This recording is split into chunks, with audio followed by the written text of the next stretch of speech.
Opetusvideo, miten keulia pyörällä. Step 1. Opettelen nostamaan keulaa tällä tavalla.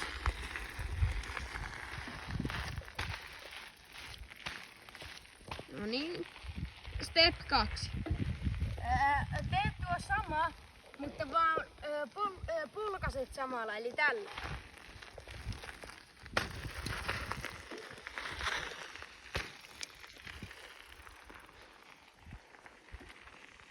Step 3. Teet nuo molemmat yhteensä, eli keulit tällaista vähän pitempää matkaa. Koita tehdä.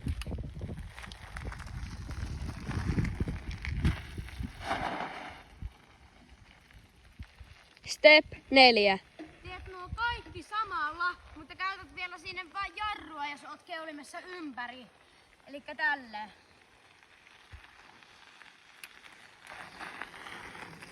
Jarru. Siinä oli kaikki opetusjakso, videot. Heippa!